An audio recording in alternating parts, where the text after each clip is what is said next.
Alors ce matin, je suis sortie très tôt dans le jardin. Il faisait encore nuit. Il commençait à faire jour, hein. Et là, j'ai vu un ciel magnifique, des étoiles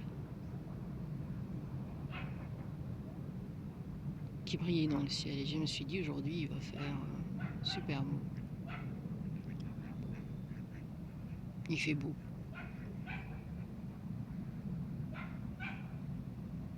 Salut à tous.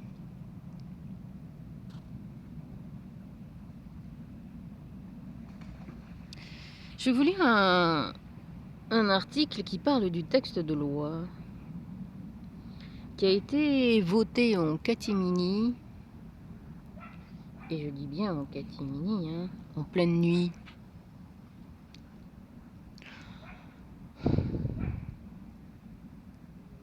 Un texte de loi plus qu'important, vital, à 3h30 du matin.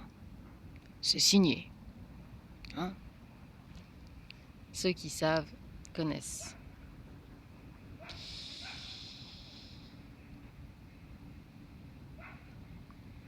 Alors ce texte de loi, bon, certains, je sais pas si je vais le mettre en titre, hein, j'en sais rien, mais bon, je mettrai en titre, hein, je vais pas faire du suspense, je ne suis pas Hitchcock. Concerne ce qu'ils appellent, eux, l'IMG et non pas l'IVG, prolongé jusqu'à la période de 9 mois, c'est-à-dire date à laquelle un enfant vient au monde, est viable. Et il est viable bien avant.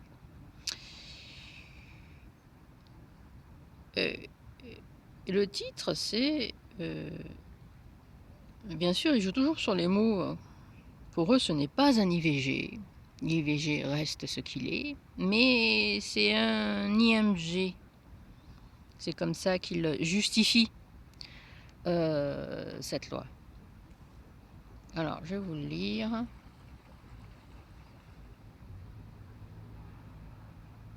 Alors, c'est titré décryptage, parce qu'on ne comprend pas, il faut qu'il nous décrypte pour nous, on est trop débiles. Non, l'IVG n'est pas étendu jusqu'au terme de la grossesse. Ça, c'est le titre.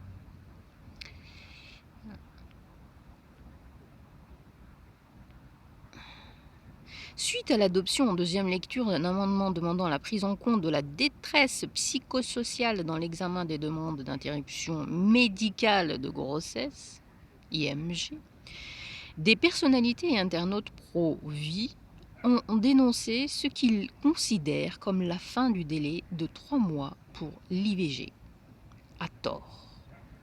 À tort, évidemment. C'est à tort. Parce que ce n'est pas un IVG pour eux. C'est un IMG. Ce n'est plus volontaire, mais c'est médical.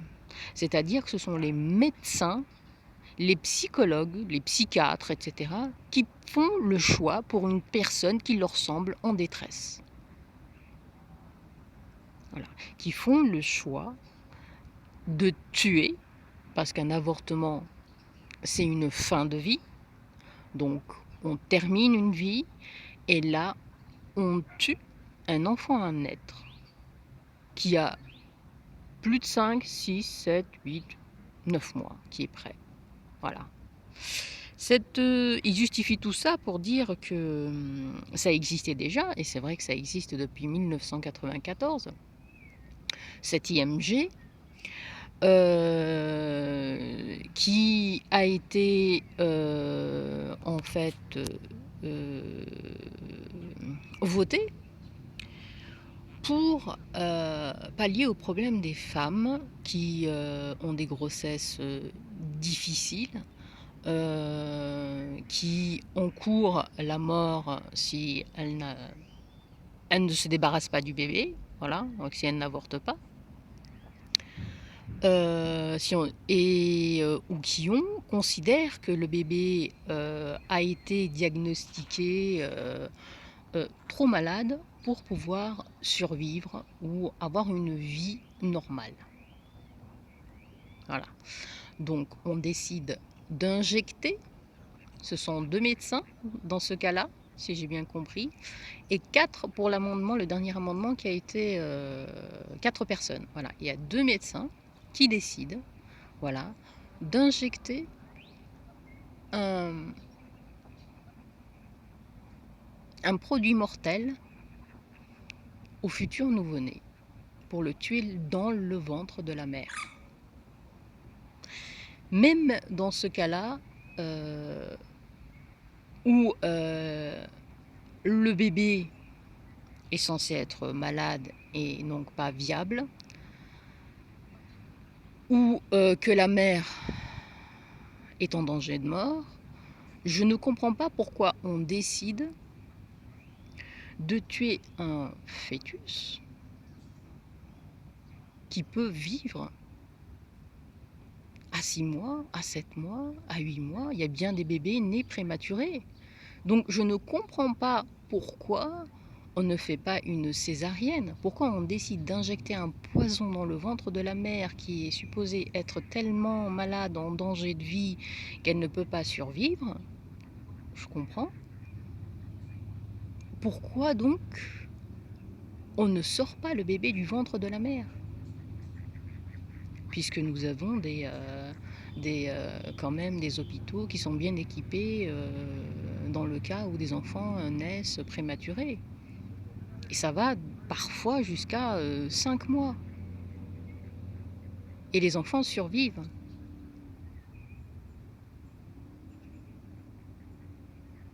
Il y a des familles qui ne veulent pas d'enfants trisomiques ou d'enfants atteints d'une maladie soi-disant rare. Hein. Toutes les maladies deviennent rares maintenant. Qui ne peuvent pas avoir... Et donc ils décident de terminer l'enfant. J'utilise pas le terme assassiner parce que je ne suis pas... parce que je ne ferai pas ça, déjà. Jamais. Mais je ne suis pas dans la peau de la femme qui décide ça. Et surtout, ce sont des médecins qui prennent en charge. Ce n'est plus volontaire, c'est médical. Ce n'est plus la personne même qui décide. Avec leur slogan de mon corps m'appartient et j'en fais ce qu'on veut, c'est pas vrai. Le corps ne vous appartient pas, vous en êtes responsable. Si vous n'en êtes pas responsable, c'est ce genre de lois qui sont mises en place. On en revient toujours à la responsabilité individuelle.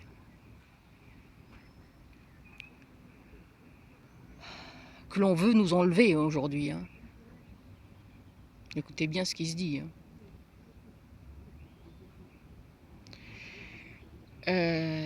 Et donc revenons à cette interruption, à cet assassinat programmé des enfants à naître. Il sera pris en compte la détresse psychosociale. C'est quoi la détresse psychosociale? Ça peut être n'importe quoi. J'étais... parce qu'ils en prennent qu'aux plus faibles, parce que les femmes qui sont dans cet état, ce sont des femmes qui sont vraiment faibles pour en arriver là, ou alors d'autres complètement machiavéliques, parce que ça existe, hein. Pour vouloir se débarrasser d'un enfant parce que ça ne convient plus à son corps et que ça va détruire le corps, ça existe. Ça existe. Il y a des femmes qui ne veulent pas porter d'enfants et qui préfèrent avoir des porteuses. Ça existe. Avec toutes les demandes d'adoption qui existent, alors pourquoi ne décide-t-on pas de garder des enfants et de leur fournir une vraie famille? Pourquoi les assassiner? Parce que ce qui se passe avec cette prolongation jusqu'à 9 mois, de l'avortement, c'est vrai, c'est l'avortement, c'est un assassinat. Moi, je dirais pas avortement, c'est un assassinat. C'est un assassinat programmé, c'est que, d'après ce qu'ils disent, l'enfant ne naît pas. Ça sera la même méthode qui sera faite pour ces femmes en détresse psychosociale.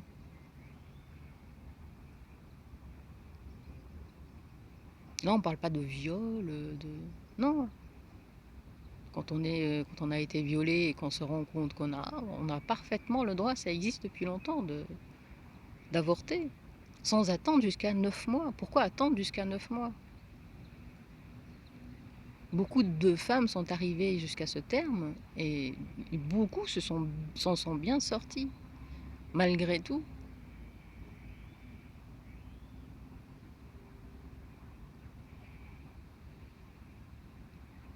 Il ne nous arrive pas que du bien, hein. Enfin, que des choses bonnes, pas du bien, hein, que des choses bonnes. Il nous arrive des choses mauvaises aussi. Des choses mauvaises qui nous renforcent. Alors pourquoi ne pas pratiquer une césarienne et plutôt proposer à ces femmes de faire adopter?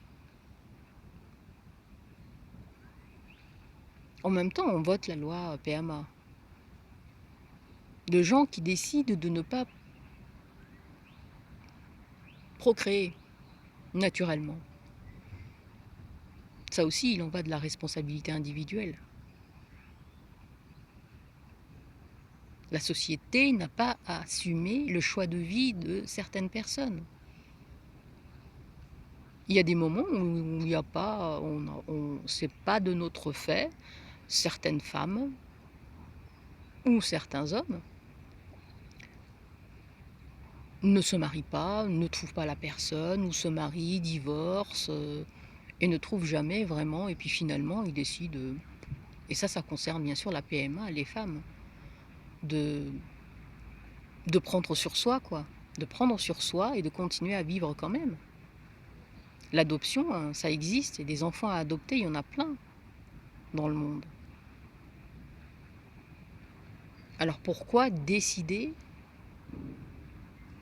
de faire naître des enfants qui n'auront pas la même égalité de chance, parce qu'ils parlent beaucoup que les autres enfants, des enfants sans père, au nom de l'égalité? Non mais je vous jure, il n'y a pas d'égalité. De quelle égalité? Leur égalité. On est dans la culture de mort. On vit dans une société de culture de mort.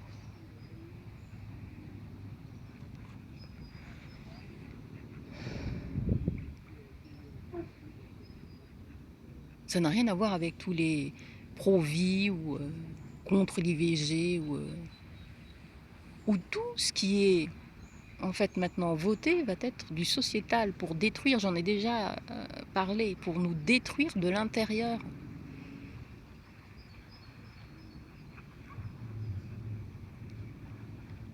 Et de l'intérieur, c'est bien de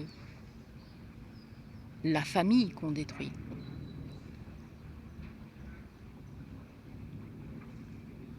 C'est innommable ce qu'on fait et ce qu'on va faire.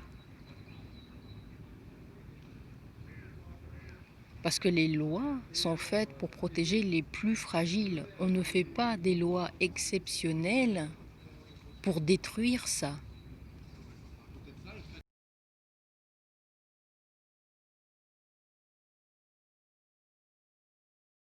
Bonjour mes amis, je m'adresse à vous de Jarnac, le pays de François Mitterrand, là où il est enterré, sur un sujet très grave qui me tient vraiment très à cœur.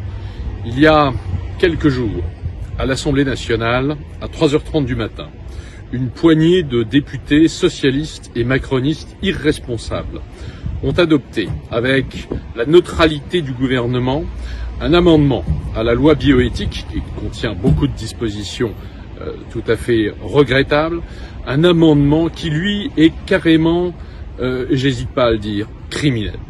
Cet amendement permet l'interruption médicale de grossesse jusqu'au 9e mois de grossesse pour raison psychosociale de la mère. Je m'explique. Si la mère est en mesure de démontrer, et c'est extrêmement vasouillard comme critère, ça n'existe pas d'un point de vue juridique, une détresse de nature psychosociale, du style « mon père est un islamiste radical qui va me tuer si ma grossesse à 4 mois ou à 5 mois ou à 6 mois ou à 8 mois est découverte » où je suis au chômage et où je n'ai pas de logement, j'ai des difficultés, eh bien, la mère peut demander, en application de cet amendement parlementaire qui a été adopté par l'Assemblée nationale, peut demander l'interruption médicale de grossesse et donc l'assassinat, je pèse mes mots, de l'enfant dans son ventre au 6e mois, 8e mois, 9e mois de grossesse. Il faut savoir, et tout le monde ne le sait pas, qu'à partir du 22e mois de grossesse, eh bien, un enfant qui meurt peut être inscrit sur le livret de famille et a droit à des obsèques. Donc c'est une personne qui effectivement est dans un statut encore un petit peu ambigu, entre le 5e mois et demi et le 9e mois de grossesse, qui va être assassiné sur décision de 4 médecins. Alors vous allez me dire, bon, ces médecins, qui seront ces médecins qui décideront de supprimer un enfant au 7e, 8e, 9e mois de grossesse? Il n'y aura pas d'accord entre les 4 médecins ou les 2 médecins, je ne sais plus exactement comment ça fonctionne, pour prendre cette décision. Mais qu'en savez-vous? Qu'en savez-vous? Aujourd'hui, vous avez peut-être raison, mais dans l'Allemagne de 1930, on disait probablement qu'on ne trouverait jamais de médecin pour aller euthanasier dans les asiles de fous des dizaines de milliers ou des centaines de milliers de malades mentaux. Et pourtant, on a trouvé des centaines de médecins pour procéder à ces euthanasies. Alors moi je dis attention, on est en train de passer une ligne rouge absolument abominable, et le prochain sur la liste, ce sera peut-être la personne âgée, à raison d'une détresse psychosociale, sait-on jamais, de ses héritiers par exemple, eh bien il faudra supprimer la personne âgée, qui n'aura plus toute sa tête, et accélérer ainsi son décès. Cette dérive transhumaniste, cette dérive totalitaire est insupportable. Ces députés socialistes et macronistes sont des irresponsables, et je compte sur les sénateurs et sur le gouvernement. Pas toutes les qualités, c'est le moins qu'on puisse dire, mais peut-être que sur ce sujet-là, il y aura tout de même une réaction, pour revenir sur ce texte scandaleux adopté à l'Assemblée nationale à 3h30 du matin, sans vote solennel, c'est-à-dire qu'il y avait très peu de députés en séance. Nos amis n'étaient pas prévenus et n'imaginaient pas que ce texte puisse être adopté. Bonne journée à tous, bonnes vacances, et soyez vigilants, même pendant vos vacances, à tout niveau, et particulièrement sur ce sujet, sur l'interruption médicale de grossesse à raison de la détresse psychosociale de la mère.